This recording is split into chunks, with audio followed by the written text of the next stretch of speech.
Welcome back to the podcast. We're so excited to have you here with us today.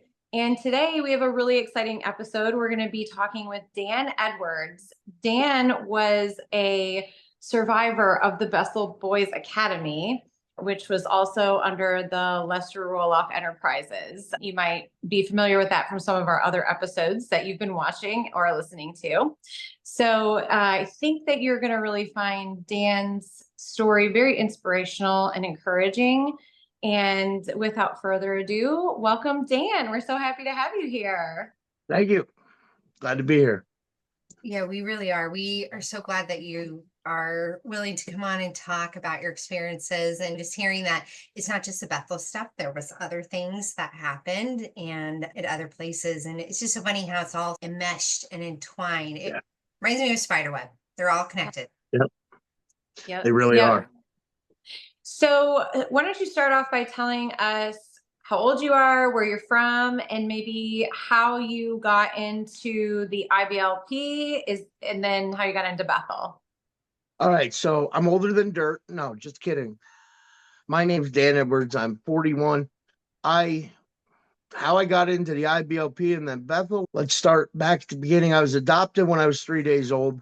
That was arranged through my local church, and my adopted parents had not been able to have kids. So they reached out to the local pastor and somebody who knew my grandparents, and long story short, I was adopted.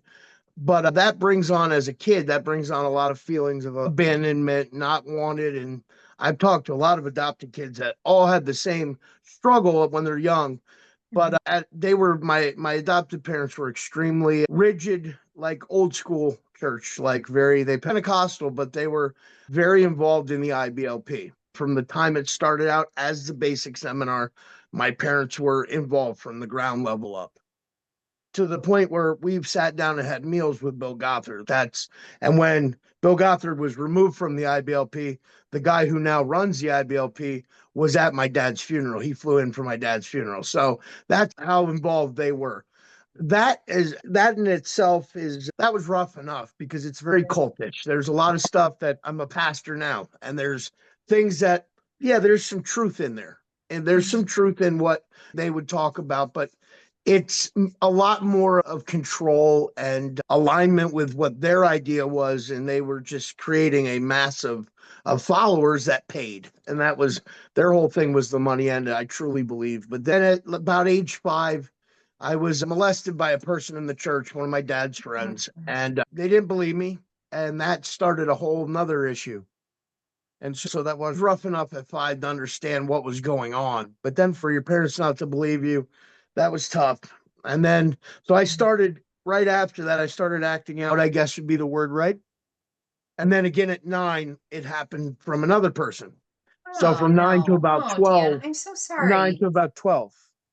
It was happening by a lady who would babysit me. So it was. So was that lady somebody from the church as well? No, she was a person that my parents had. But so it was the first one was a man, the second one was a woman, whatever. It was confusing. Let's put it that way. So I was acting out a lot by the age of around 11, 12.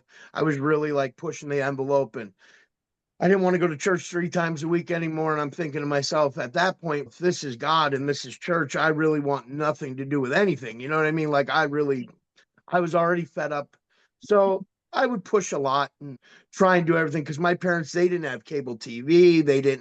I was homeschooled. It was the whole 10 yards. So it was like everything the IBLP pushed, that's what they did. I literally would go to Indianapolis to the training center and spend months there. I was involved with all the IBLP stuff. It was a rough thing, because when you're rebelling, I remember at 12, right before I had gotten my first legal trouble, my first getting in trouble was at IBLP. I was at Indianapolis on a training thing, and they found a BB gun and some books that they felt weren't appropriate and stuff in my suitcase. They were actually searching kids' suitcases at the Indianapolis training center, and they kicked me out and sent me back home to my parents, which of course shamed my parents and made them upset. And then I just really started acting out. My dad was fond of corporal punishment, and so I was not unfamiliar with that. But so then I got in trouble with the law, juvie at 12. I had kind of reached out to my local, whatever you call it. They had billboards, 1-800, you're being abused, call 1-800, whatever. And so I had called that number the one day. Me and my mom had gotten in a disagreement or an argument. And when I reached out to them, rather than send the counselor, they sent the police. And when the police got here, I was outside target practicing with a 22 rifle that I had. And so they automatically took it that I was trying to do something. And so I went to I went to juvie for a year. Oh my gosh. Right after that, I got back out of juvie, my parents immediately called the IBLP and said, what do we do with him? Yeah. So they sent me to a place that the IBLP had, which was like a Bethel type place. And for the life of me, I can't remember the name of it. But I got there, I was there 3 days, and they said I was more than they could handle. So they called my parents, told my parents to come get me, and it wasn't a good fit. And they handed my parents the brochure for Bethel Baptist Boys Academy. Wow. So at 14, they took me down there to Bethel, to Mississippi. And when I got there, it was a whole different world. I don't even know how to describe it. It was night and day from anything even that I had experienced. I got whooped with belts. I got whooped with spatulas. I got whooped with sticks. That was at home. I was used to that, but Bethel was a whole nother animal. Ask a question before you start Sure. talking about. Absolutely. First, I want to say I'm so sorry for the stuff that happened, and I hate that the police ended up like not helping, and instead. No. But it's not trying to cause offense. I'm going to use one of David's words. I'm going to preface this by saying I don't want to cause offense, Oh. but a lot of times these pastors or leaders of the troubled teen industry say, oh, we're trying to keep him out of jail because that's the worst thing ever. How was your time in juvie compared to your Great. Okay. I loved it. Oh, good. We I'm had so cable glad. TV. We had cable TV and we got to watch movies. I had Oh, never seen cable TV up until that point. So uh-huh. for me, it was, Mm, I didn't mind it. So yeah. it wasn't a bad thing, but it was definitely, it's an eye opener, but it wasn't a bad thing for me. I actually had more freedom. Sad to say, I had more freedom in juvie than I did at home. How was schooling there compared to your other schooling up until that point? Even at Bethel? What, at juvie or yeah, juvie was like a classroom, like a normal schoolroom. So it was much different than I had. However, my adopted mom, she was a doctor. So she was very educated. She had multiple masters, multiple PhDs, multiple bachelors. She was extremely educated.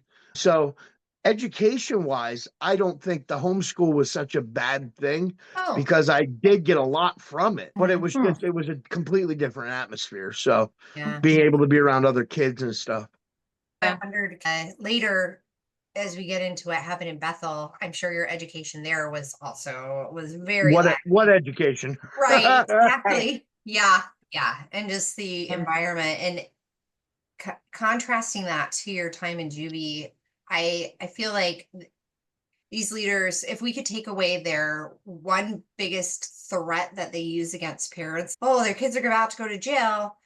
If we could just Yeah. take away that stigma or the idea that this is their only alternative to that. And I think me now being a parent, I think one thing that I learned out of all of it and what I did with my kids, and I have 17 kids. So now that's, yeah, don't spit your coffee out. It's okay. No, Wow. I have 5 that are mine. I have 12 adopted. Okay. But no, what I've done with mine is I never hid anything from them. Even in my worst times and my hard times and everything else, I never hid things from my children. Now, some parents might say, you shouldn't have let them see this or shouldn't have. No. When my kids saw, they also saw that there are consequences to actions. They also Yeah. saw that there's problems that come from it. And because of that, I can tell you now, my kids won't even think about drugs. They won't think about a lot of the life that I led because of seeing what happens. You know what I'm saying? So I Yeah. think a lot of times if parents were more open and honest with their kids instead of trying to shelter them, put them under a Mhm. rock, I think allowing them to fall and being there just to pick them back up is better than to try and hold them and not let them fall. Yeah, I love that. So when you got to Bethel, walk us through like your first day because we've been talking to some of your Bethel brothers and it's crazy. The first day is usually crazy for most of them. And it's like you go there with this preconceived notion of, oh, this might actually be a cool place. There's brochures that maybe talk about how there's football there, or you might be playing ball, or you might be doing cool extracurricular. Right. But then you get there and it's quite the opposite. Can you walk us through that first Yeah. day and when you came to the realization of, oh crap, this is absolutely not what I signed up for or Right. what Well, my parents were? yeah, not a problem. When I first, on the way down there, my parents did not hide at all that this was not going to be a fun time. They told me it was going to be rigid, it was going to be strict, but that I would be able to do things and there would be sports, there'd be whatever. But, and the brochure kind of make it look like it looked like a military. How do I explain it? The brochure kind of made it, and I had one, I forgot to grab it, but it made it look more like it was a summer camp, but military designed summer camp is the way Uh-huh. it made it look. You know what I'm saying? It was looked more like a summer camp, but with structure. However, that wasn't the case. So we pulled up to the house and to Brother Fountain's house. And we get there and his kids were milling around by the porch and his wife came out and he came out and then they were like, Brother Fountain. I distinctly remember he was like, call Nate Dunn and call Nolan Durham up there at the barracks and have him come down and get him to show him around. Now, Nate, listen, I can tell you right now, Nate is not only one of my closest and absolute dearest and dearest brothers, but he's a godsend. However, that day I didn't feel that way. Right. But so when he came down to grab me, him and Nolan Durham came down to get me. They walked me up to the barracks. As soon as we got up the steps, literally, we walked in the barracks. I saw my parents climbing in the car, and I thought they were just going to come over to where I was. Nope, they left. So Wow. I started to try and run out the door to catch him. Hey, are you really going to leave me? And Nolan Durham told me to stop, and I took a swing at him. And that was the first biggest mistake I ever made there, because the very next night I had to fight their toughest kid and I got knocked out within about 30 seconds. So yeah, but no, Gosh. my first day there, it was very like within minutes of them leaving, it was right to the push-ups, sit-ups, military, where they call it wearing out. They smoked you and it was very difficult. And at that time, I'm a big guy now, but as a kid, at 14 years old, I was 5'8" and maybe 200 pounds. I was a big 14-year-old. For me to do, and I have asthma. I've had asthma since I was born. So for me to do calisthenics like that was already tough. So it was rough. They wouldn't let me eat right away because they said I was fat. So they were like, you can only eat when we tell you can eat. It was rough right off the jump. Yeah, the first day was not fun. The second day was even less fun because, like I said, they made me fight the toughest kid they had there because I took a swing at Nolan Durham. So it was it was difficult. I can tell you that the first couple days. It wasn't fun. It was very intimidating.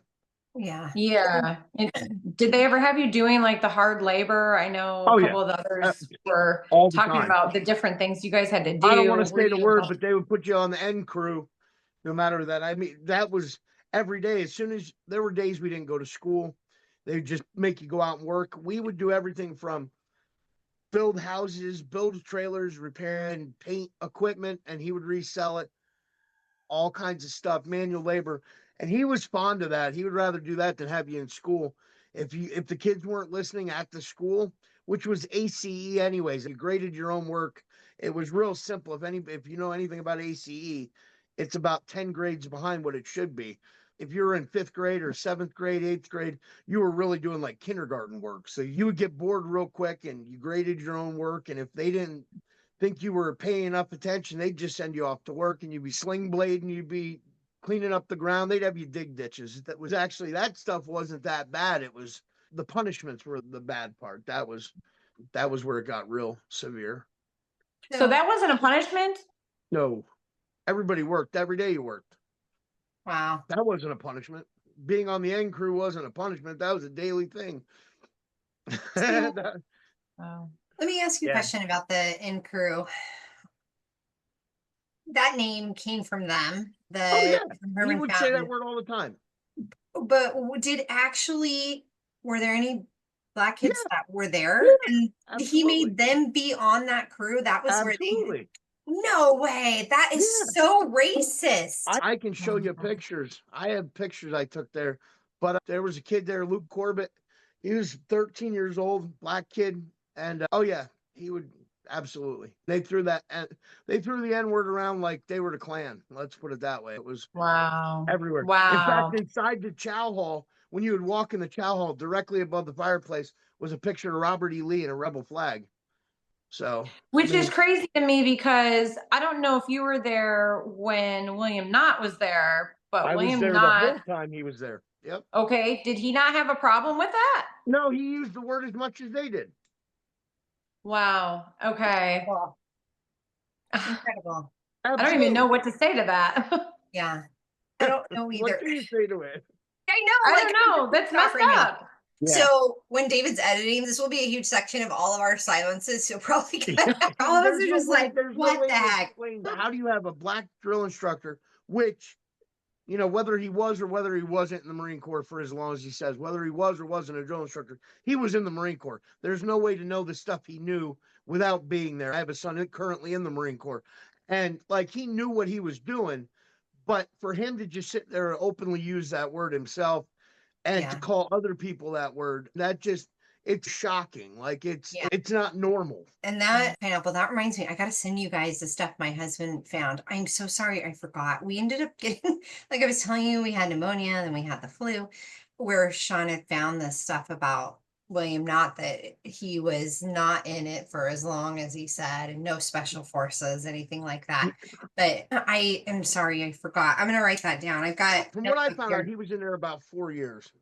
From what I can find out, from what my son found out, he's 4 years, and I think he was what it says was he was a clerk. Oh, He was in charge of the, what do you call it? Ammunition? Basically, he was, no, a storeroom. He was like a storeroom sergeant. He oh was my gosh. supply sergeant. That's what he was, supply sergeant.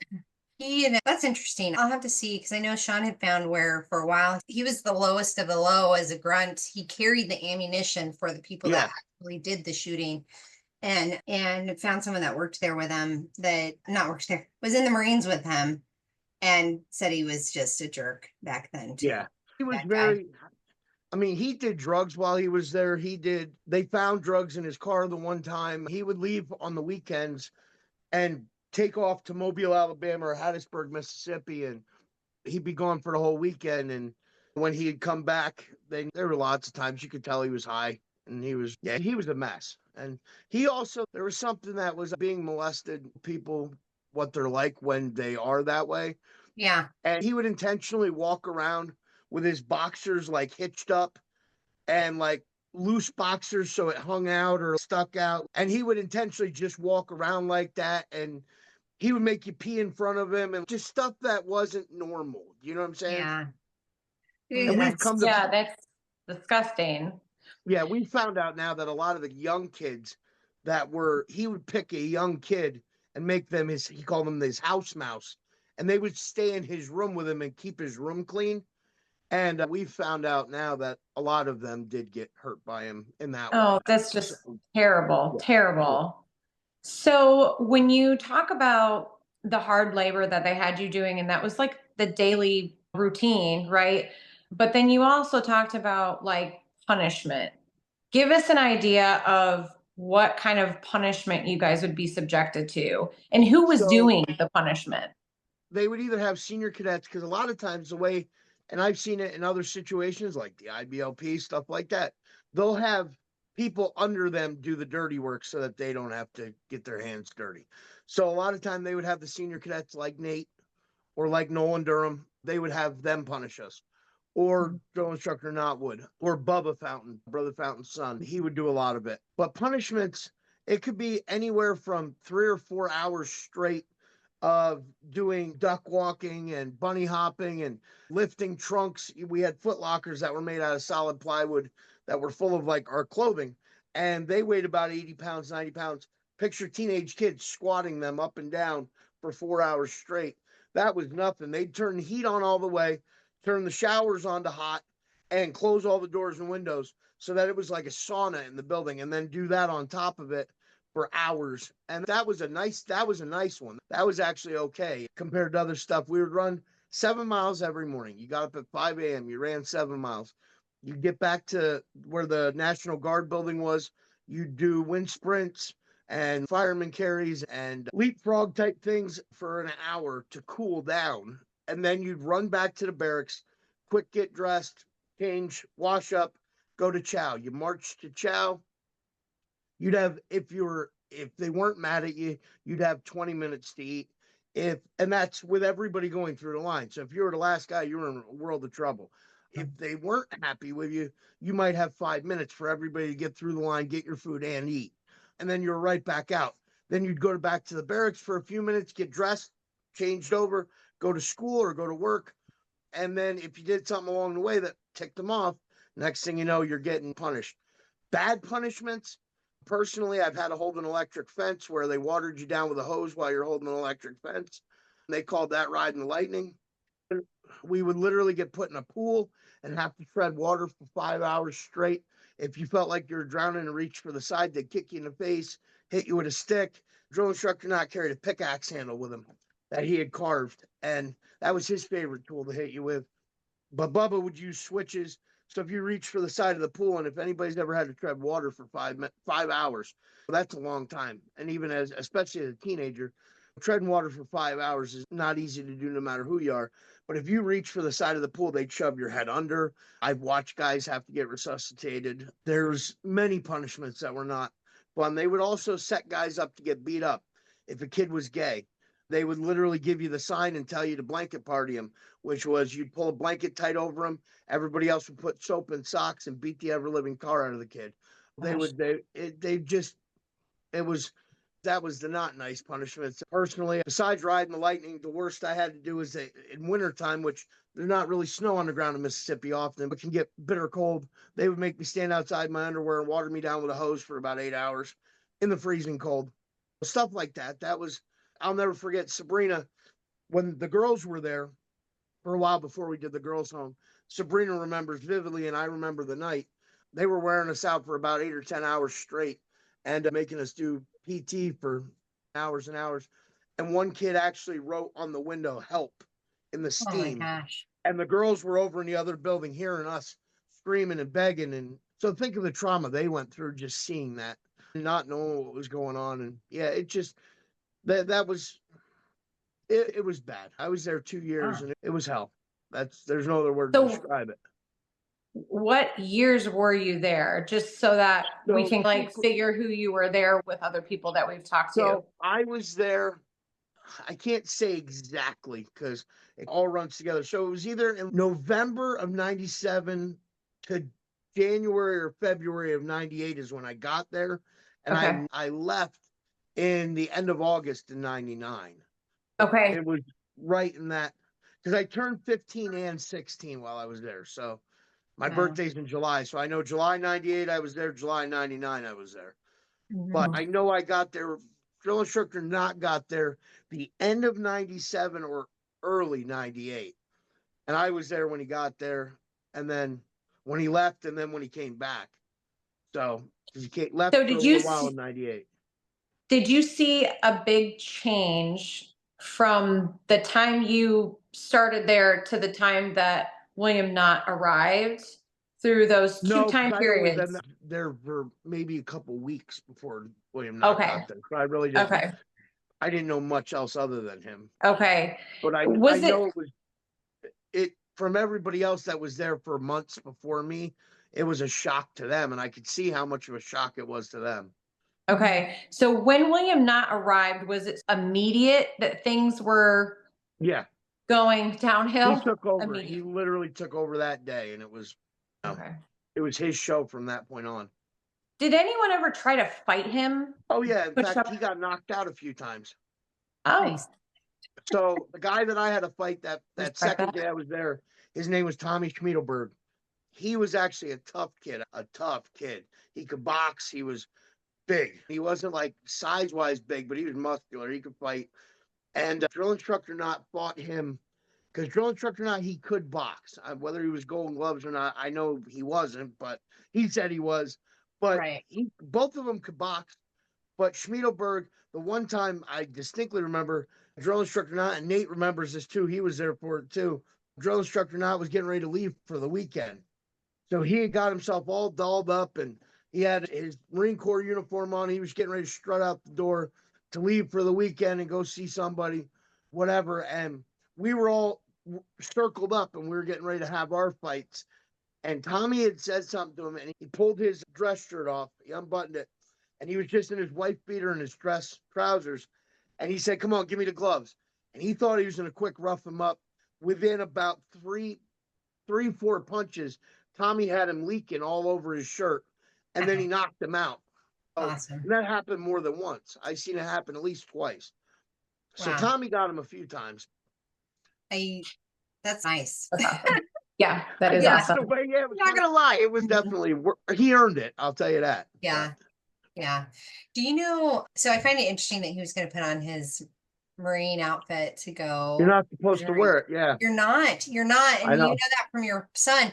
Yep. And so what I find so interesting about him and Herman Fountain is they are carefully crafted. I call it carefully controlled blindness, but they're carefully crafted image of who they were outside of Right. there. And even the fact that Herman Fountain had his family out when your parents showed up. Yeah. Says that he knew they were IBLP, and the idea of like quiverful and all of these Quiverful and arrow. arrows, Better. he knew that. And so he's got his Yep. whole family, like I'm like you are, is what they're Absolutely. saying. I'm like you are. And Yep. and where people would see that and think, oh, that means they're at the level I am and how they behave.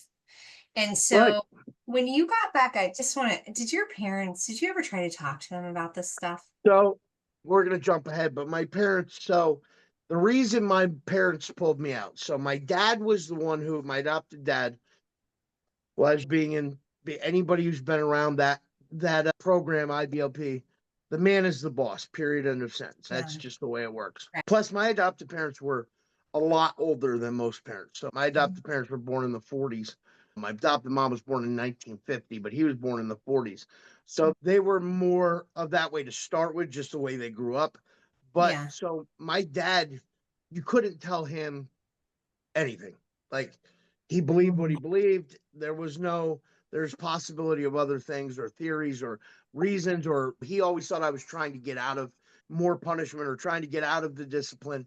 Because there was a few times they had come down to visit me about halfway through the time that I was there.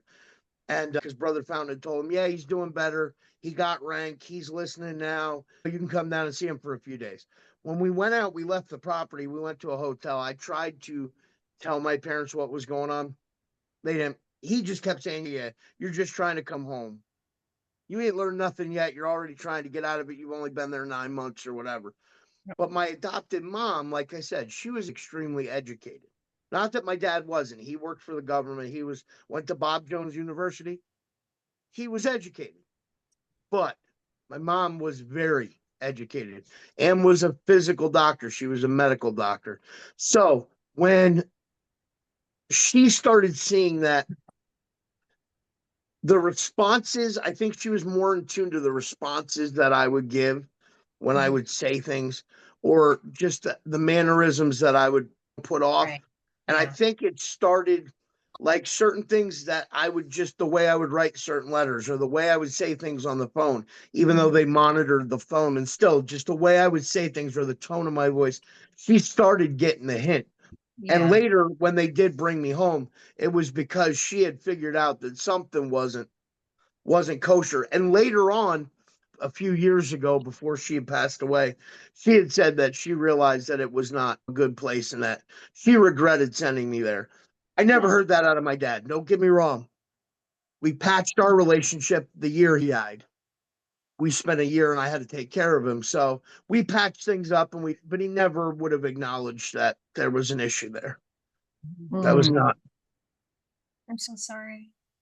I have a lot of respect for you to be able to take care of him after that and to show kindness to someone who put you in a really bad situation and then didn't. Well, one thing I've learned throughout all of this, that it doesn't, a lot of people, I don't think they understand it, but if you can't learn to forgive and let things go, it doesn't hurt anybody but you. If you dwell on stuff and you hold hate and you hold bitterness and you hold anger in, does it hurt the person you're angry at? No, they don't know even that you're angry at them.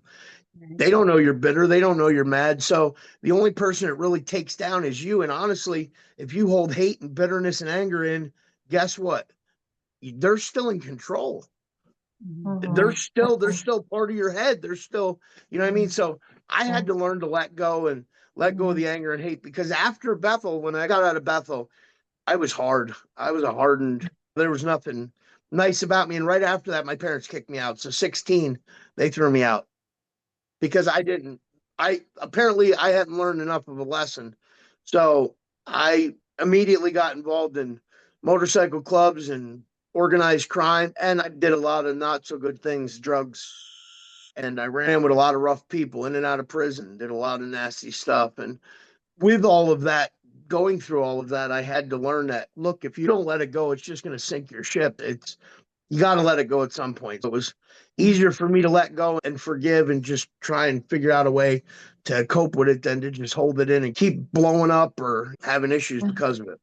Yeah. I love what you're saying about forgiveness, actually, Dan, because forgiveness is really not about the other person, right? No, it's not. Because in order to get forgiveness from the other person, they have to ask for it. So forgiveness is also not condoning or saying it's okay what you did to me, I forgive you. That's not what you're saying. What it really, I think, means is that you are releasing the vengeance that you wish would be coming upon that person, and you're moving on with your life. Absolutely. Like, you're releasing it and letting God, the universe, take care of it at that point. I mean, not to bring up religion, in the Bible it says, how many times should we forgive? And he goes 7 times. And Jesus said 70 times 7. That doesn't mean you have to forgive 490 times. It just means when people do things to you, you need to let it go. You need to not hold it in. You need to not dwell on it because it's going to happen all the time. That's life. But if you hold it in, you're right. Forgiving is not going to them and being like, oh, it's okay what you did. No, but forgiving them is you letting go of it. It's you letting go of what they did and saying, okay, I know you did it. I'm not going to forget it, but I'm not going to hold it anymore. You got to answer for that one day. I don't, you know what I mean? So, and then also taking it a step further too, which you are doing, and we'll get to this, but also taking it a step further and saying, not only am I going to let it go, but I'm going to help other people who have been through similar situations. I'm going to use this bad situation for good to help other people. And so I always say that, like, how do you win over your abuser? You help other people through that same situation. And you show them that what they did does not define you. It's not going to be the thing that creates, it might have created a monster originally. You can turn that around. You don't have to let it define you. You don't have to let it win. It's something that happened to you, but it's not who you are. Absolutely. So I love that. Yeah. I'm so glad that you brought that up. So you said you got into some trouble with the law and stuff after you got out. And that was like, you were really struggling to get by at that point. Your parents kicked you out. Did you end up in jail or many times. Okay. I have 19 pages. My rap sheet is 19 pages long. Yeah. Okay. No joke. I got very heavy involved with that, just like you see on TV. I'm never going to say names, but I got involved in organized crime real heavy. And I got involved in a specific motorcycle club real heavy. And in fact, because of growing up the way I did and Bethel, I have no problem admitting that I was the head of the local KKK chapter. Like, I went that far, like I was gone as far as you can go. If it had anything to do with anger, hating people, being bitter, hurting people, I was all about it. I'd break your legs quicker than look at you. And then, of course, drugs was involved in all that, because how do you deal with your own pain when you're not ready to let it go? All you can do is try and hide it. So the best way to hide it is drugs. And so I was involved real heavy with drugs and in and out of jail and 2 failed marriages. And trust me, it was constant. From 16 on, all I did was live fast and hard and do everything I could to cause as much havoc and pain everywhere else as I could, because that's all I knew and that's all I felt. But then pretty much one day, it started in 2007. I had a daughter who passed away. And at that hospital, I had to learn to let go. And that's hard, because as a father, you're tough. especially me. I was an outlaw biker with a rap sheet a mile long, and I'd kill you quicker and look at you. But then when you're holding the child and they're taking their last breath, you have to learn that there's more than you realize. And it was tough, but it started then. And I started realizing, look, I've got to go another route because I'm going to end up just like my daughter. And because I was in the hospital when she died, there was about 15 outlaw motorcycle club members in there with me and a whole bunch of other people. And it took them, the doctors, a couple of cops, family members, and I still broke through a wall and tried to kill the doctor because right away I wanted to blame him. I wanted to blame God. And then I sat there and I thought about it. Slowly but surely, after that happened, I started taking a different look. Now, I didn't change overnight. Things didn't get better overnight, but I started taking a different outlook on things like, okay, why is this happening? Why am I going through this? What caused all this? And Yeah. I still wasn't done with the drugs. I wasn't done with the lifestyle, but I started to question things. And throughout all of this, I would still from time to time drop by church, go with my parents to a church service or whatever, just to be like, honestly, to rub it in their faces that I didn't want to be anything like them. You know what I mean? I would Right. go to church on my Harley with a shirt that said, I hate God. No joke. And walk into Yeah. church like that. And the pastor of my church, who I was named after, who they were involved in the IBLP too, but honestly, he's the only man I ever met who practiced what he preached. 100%. He would sit there, and it didn't matter if I walked into church looking like a rose or looking like the ground that the rose is in. He didn't care. He would tell me, God loves you. We're here for you. You just hang in there. And there was many times where I laughed and yeah, okay, whatever. But slowly but surely, I started thinking about it. And it's, wait a second, why did I go through all of this? There's got to be a purpose because a lot of my friends, a lot of the people I grew up with, they're dead. They're 6 feet under. And then when my mom passed away, my kids, I had put my kids in homeschool, not IBLP, but I had my mom homeschool them because the school district where my ex-wife lives, they were pushing sex education at 3rd grade. That was, to me, was a little bit early. That I don't think my kids don't even know that at 3rd grade. Okay. So I was like, all right, mom, like you can homeschool them for a while. She dropped dead while my kids were at school. She dropped dead of a massive heart attack. My daughter actually gave her CPR until the cops and the ambulance got here. For when that happened, I was at my end of everything. I couldn't do any more drugs. I was shooting literally about probably between 3.5 to 7 grams of heroin a day, shooting methamphetamines. I was an IV user for 21 years. I was gone. There was nothing left of me, and I was at my wit's end. So at her funeral, I was actually right before her funeral, about 2 days before. I was in my bathroom at my house, and I had a needle in my arm. I'll never forget it. It was like it was yesterday. I stared at the ceiling and I screamed. I said, God, if you're there and you actually give a shit at all about me, why? What's going on here? I said, and also, if you do give a shit, you got to help me because I can't do this. I can't live like this no more. In and out of prison, marriage after marriage failed, literally living $1 to the next dollar, robbing Peter to pay Paul, and not literally robbing Peter to pay Paul. I can't do this no more. The very day at my mom's funeral, something just said, look, you can give it up. And I was so high, they had to drive me home. And at her funeral, I said, I'll never touch it again. I threw the needle and the drugs in a creek, and I've never touched it again. So after that, things started slowly, but surely I started seeing things that I had chosen to ignore. I had chosen to block out. And I went back to where it all started. Listen, I'm a firm believer. I don't like religion. I will tell any pastor. In fact, I go to pastors' meetings all the time. And I look at them, and I'm probably the roughest looking pastor in the room, trust me. But I go to pastors' meetings and I say, I don't believe in religion. I don't. But I believe in relationship. There's a religion and relationship. There's a God out there. How you choose to deal with that is one thing. You choose to make it a religion and choose to make it where it's all fancy schmancy, pass the offering plate. That's religion. I don't want to see that. Okay. But there is a God who cares. And I'm living proof of that. one step at a time. I started going back and looking at things, and it took about 5 years, but here I am, and a whole different animal, trust me. My family, my friends, they would, there's a lot of them who will tell you they wouldn't even be in the same room as me for very long the way I used to be. And now it's a whole different world. But yeah, it took a lot to get me to this point, for sure. You've made all of us cry here, just tears of so. I'm just so proud of you.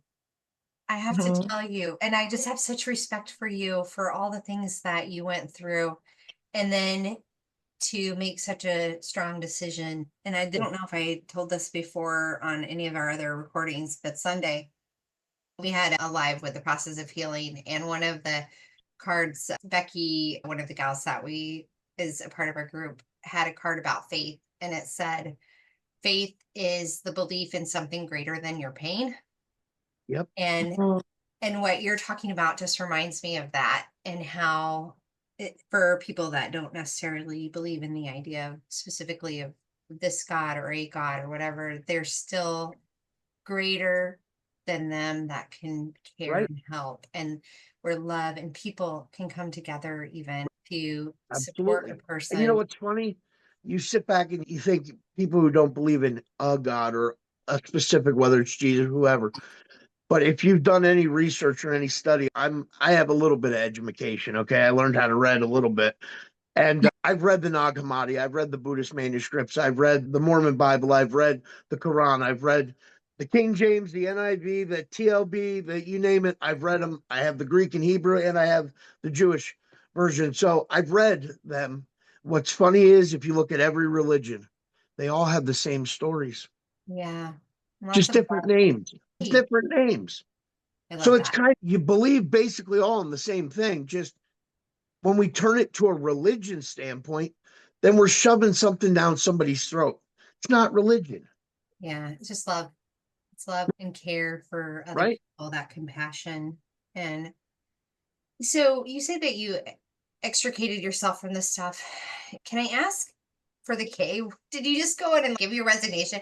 I You would like to can't. do that now. To this day, in fact, I don't know if you can see it, but I have 3 Ks tattooed on my arm. Oh yeah. There's that is about the only one that you don't, there's no real. So what I did was I walked in and said, look, I know there's no way to technically leave the KK. There's no way to technically unjoin, Yeah. but I'm no longer an active member. Do you know what I'm Uh-huh. saying? So I gave up and the terminology for your chapter is a clabber, and I gave up my clabber, and I gave up my standing. I still have I have the certificates. I could blow your mind. I have this. Trust me, I was raided by the FBI. They took everything at one point. Yeah, I could tell you stories that would blow your mind. But anyways, but yeah, I left them. They understood. Believe it or not, it was the motorcycle clubs who took it the hardest. Okay. I Oh left right. them.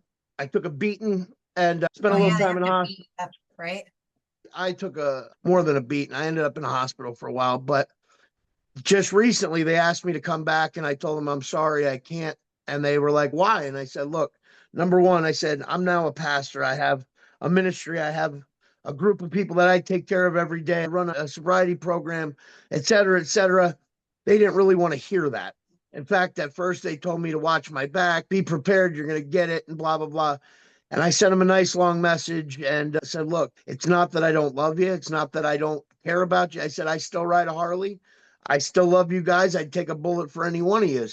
I said, you're still my brothers, but I just have a different path. So as Yeah. long as you can understand that I'm still your brother, but on a different path, then we Yeah. can all get along. And you know what? About 3 days later, they sent me a message. We love you. We respect you. Have a good day. Oh my gosh. So we're all good. That's awesome. It, it Yeah. took time. But, Yeah. So I have a question about the KKK. oh, here we go. Go ahead. Here we go. I should have Well, never I'm said anything. I'm actually interested in this because to me, when I look at the videos and pictures of the KKK, they're in the long white robes with the Yep. hoods, and it's very like coming from my background, it looks very fancy, very cultish, very demonic. Was there any kind of like rituals? Was Yep. any but Was okay. was So, there any similarities to Freemasonry too? Because I am always like all curious right. about So that. here's what I'm going to say. Cause I have to, how do I put this nicely? Yeah, because it's I'm secret, still, right? yeah, I'm the youngest person to ever be elected to the position I was in, ever. Okay. So I was elected to the position I was in at 23 years old. I was the equivalent of your chapter president, which I can tell you what that's called. It's weird sounding. It's the exalted cyclops. It's like you're the all-seeing eye of your chapter.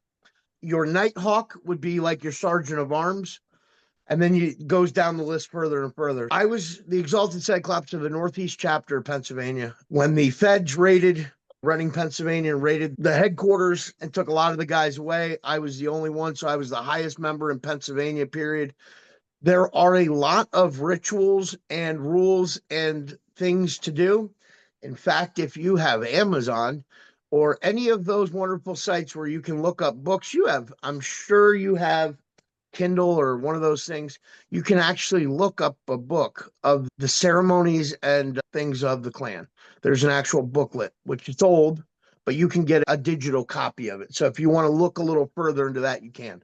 But all I'm going to say is the number one thing that they always stressed was they didn't burn crosses, they lit crosses. And what's weird is, just like the IBLP pushed their stuff one way, believe it or not, the Klan is one of the most religious organizations I have ever been a part of. That's terrible. It is.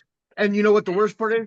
They use the Jesus is the light of the world as they're lighting the cross, because they believe lighting the cross, you're spreading God's light. Oh my gosh. That's exactly the talk Wow. about demented into it. Yes, but Yeah. it is. Yeah, that is very twisted.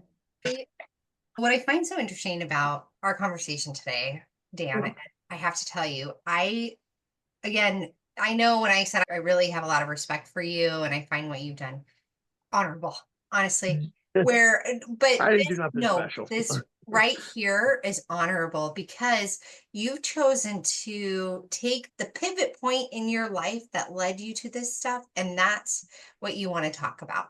And that's what you want to try to help, and who to help. Where any number of points in your life, that's what you could be doing a podcast about and talking about. But instead, you've taken the thing with Bethel and the troubled teen stuff, and I'm using my hands here for anybody if they ever see on YouTube. It's the pivot, it's the point that you can set in the marker of your timeline and say, this is the moment when all of it changed for me for the worse. It was the thing that created the monster. The molestation just confused me and messed me up in that way. But honestly, I can say I wasn't angry or bitter anytime after that. I was just confused. 5 and 9 to 11. It's just confusing. You know what I'm saying? There's nothing so angered about it. Yeah, it hurt. It wasn't fun. It wasn't something I enjoyed. But it wasn't like I didn't hate the people. In fact, I could go into a story about the 9 to 11 part, because she picked me up from prison the one time and I ended up being with her for a few years. But anyways, we're not going there. So yeah, trust me, my life has been a mess. But the stuff between the IBLP and Bethel was the catalyst of making me run from God and run from church and run from even good stuff, run from anything and go completely black, go completely the other way. You were steeped in this environment where violence and fighting and even just hate, being told that you were not worth it, that other people weren't worth it, that it was okay to treat people like this. And it wasn't only that, but at home, I was, like I said, my dad was old fashioned. And when he found out I was a member of the Klan, he was proud of me, not angry at me. You get what I'm saying? So that was one of the only common grounds we had where he was happy with me. So that was so it was pushed in every way, shape, and form from a little kid on. Hate and anger and violence was something I was basically bred with. You know what I'm saying? It was nothing good. Wow. Wow. Sorry, go ahead. I have one of those moments again with the break. And yes, I'll answer real quick. There is stuff that the Klan does that's very similar in nature to Freemasonry. There is similarities. Secret handshakes, oaths that are taken. Absolutely, 100%. Yeah. I just don't want to get into a lot of it because, like Yeah. I said, I got out alive and I Yeah. still have Yeah. family and friends that, Yeah. do I consider them friends? Yes. Do I agree with what they do anymore? No. But Yeah. I've chosen to live a positive life and I don't judge anybody on what they do. You know, I might not like what they do and I might tell them I don't like it, but I don't want to stir up a hornet's nest that I can't, Yeah. Yeah. fight my Totally way out of. understandable. I have no problem. Listen, I don't deny anything I was or am. It's tattooed across my body from spider webs and iron crosses. So I would love for you to tell us a little bit about what you're doing now. You did say that you're a pastor, but we like to kind of conclude each episode with a message of hope for people listening. Obviously, a lot of terrible things have happened to you, but you've come out on the other side. As Susie said, you had that pivot point where you're just like, okay, I've got to do something different. And you have done that. And so I would love for you to tell people what you're involved in now and also how they can reach out to you if they ever wanted to Absolutely. Absolutely. reach out to you. Yeah. All right. So what I'm doing now, let's put it this way. First of all, nobody's survivor. They're warriors. I don't like survivor because it still gives the inclination or the terminology that you're still a victim. Listen, Yeah. if you've survived and you've come out the other side, you're not a survivor, you're a warrior. End of Mhm. sentence, end of story. But what I've done is 2 years ago now, it's a little over 2 years now, I started a thing called HFS Ministry, which my dad, the one thing I always loved that he did say was a church should not be a museum for saints, but a hospital for sinners. Mhm. And Wow. whether he practiced what he preached or not, that's not the fact of the matter is it's a perfect saying. A church is Yeah. not a museum for saints, it's a hospital for sinners. So my thing is Hospital for Souls Ministry, HFS Ministry. Yeah. Now, what we are is we're a completely legal 501c3 nonprofit, which our website is hfsministry.org. You can get me on, find the links on that, or you can email me at hfsministry01@gmail.com. But what we do is we take addicts, veterans, homeless people, we get them off the street, we get them into housing, we get them sobered up, we get them jobs, we get them on their feet and back out into the community, but this time with a positive aspect rather than a lot of these 28-day or 90-day programs. They just sober them up and push them right back out there. Our minimum is 4 months, maximum is a year. So we give you time to get your head right and get back on your feet, and then we push you to getting a job and getting back out where you need to be. But we want people to become a productive member and a positive member of society. And are we faith-based? Yes, we're faith-based. I'm not going to sit here and ever hide the fact that I believe in God. I don't care what people think I do. Absolutely. However, I do not believe in religion. You will never see me pass an offering plate. You will never see me push make sure you pay your tithe. I'm not going to ever do that to you because, listen, the thief on the cross didn't have time to pay a tithe. He didn't have time to ask for this or that. All he had time to say was, Lord, remember me. And he made it. You ain't got to do any of this fancy stuff. Say 1,000 Hail Marys, 500 Our Fathers. I don't believe in any of that junk. But I will say this, that we're here. If you need something, my phone, and I'll put my phone number. I don't care.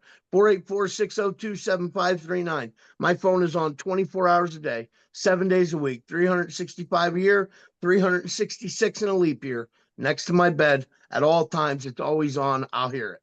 So, I have no problem running in the middle of the night. I pick people up from prison. I picked Nate up right as he got out of prison that day. And Yeah. speaking of Nate, real quick, if it wasn't for him, I'd be dead. He was the thing that kept me alive at Bethel. But that's a whole nother story. Listen, I'll pick you up from prison. I'll pick you up out of your cardboard box, wherever you are. I got you.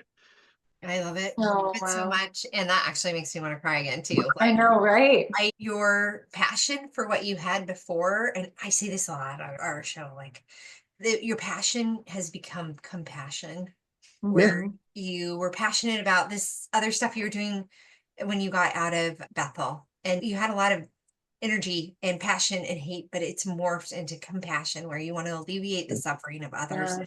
And I think that is so beautiful. And I want to give you a hug right now. I know. And I So love that awesome. you mentioned Nate. We're working to see how we can get you guys together. We can all do Well, I see him every day, so it's round not table. hard for me to see him. I see Oh him yeah, every day. we're just to talk about your guys' shared experiences there. And I love the way that you guys still stay connected and you've helped each other, that you found each other again. And you are the adults now that help the kids that should have been there for you guys when you were younger. Somebody's got to do it. So we Yeah. like doing it. Yeah. I I love love it. that. Me too. Yes. Thank you so much, Dan, for No coming problem. on and sharing your story and your experience, and just giving that it's such encouraging to hear that you're doing what you're doing now and helping other people. And gosh, it's just wonderful to talk to you and get to know you a little bit. And yeah, thank you so much for coming on. Healing is a process, a journey to be experienced, not just a destination. You are not alone in this. It's okay to take your time, explore different perspectives, and find what resonates with you. Healing takes courage, and we believe in you. Together, we can enjoy the ride.